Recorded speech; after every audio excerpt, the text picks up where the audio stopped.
Okay, so it's Cat Stanley Space Demon coming at you again. I got one today for all of you Seinfeld fans and Kiss fans, which I include myself as one fan of both.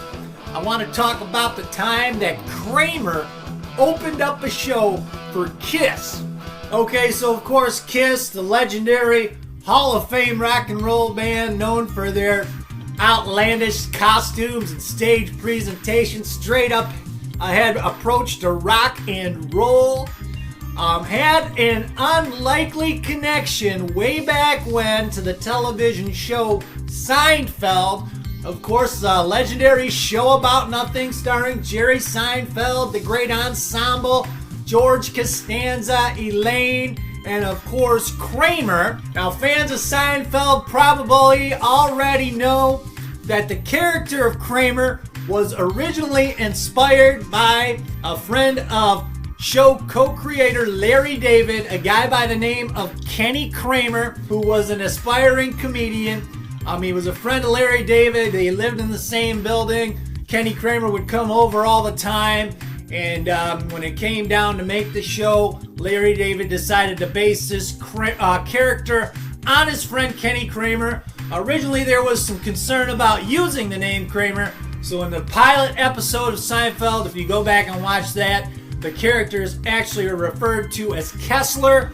But they decided after the pilot that the name Kramer was just so synonymous with this character that they decided to end up using it. And of course, later on down the road, it kind of came back to bite them in the ass. But I want to go back to the 1970s, early days of Kiss. Kiss is on the road. Now, if you know Kiss, back in the early days, a lot of bands were intimidated to open up for Kiss because their show was just so over the top and it just blew audiences away.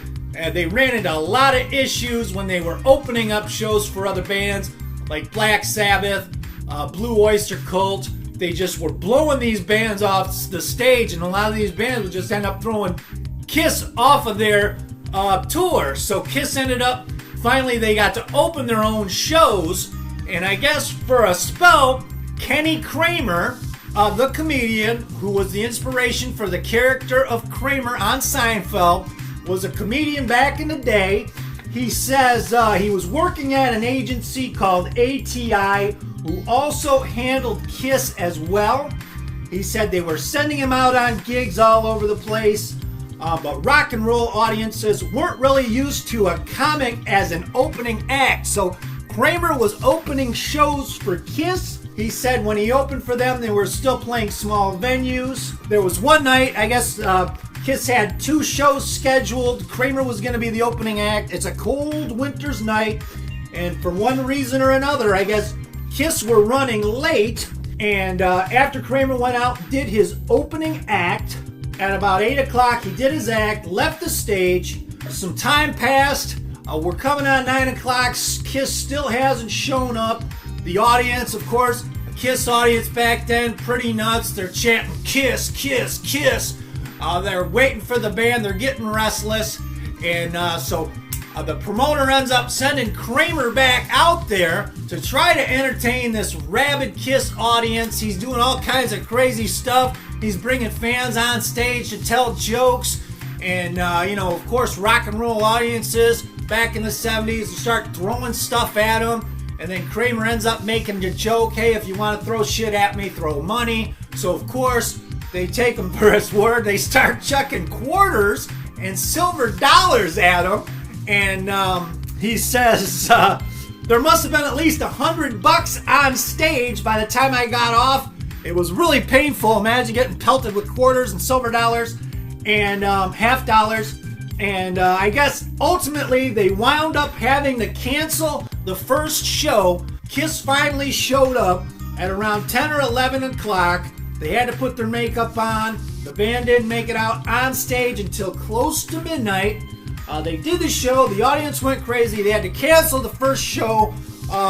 As we know, the rest is history. Kramer obviously made it out alive. Wound up living in the apartment with Larry David back in the 70s and 80s. And, of course, went on Seinfeld. Of course, Michael Richards ended up taking on the role of that character, turning it into something totally different, something iconic. And I was not aware of this early Seinfeld and Kiss connection. Two of my favorite things.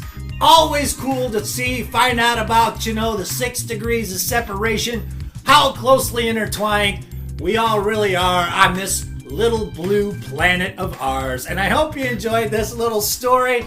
Hope you dug it. Let me know what you think. Seinfeld fans, Kiss fans out there, did you know about this? Pretty darn cool, man. We'll see you next time. Who's here?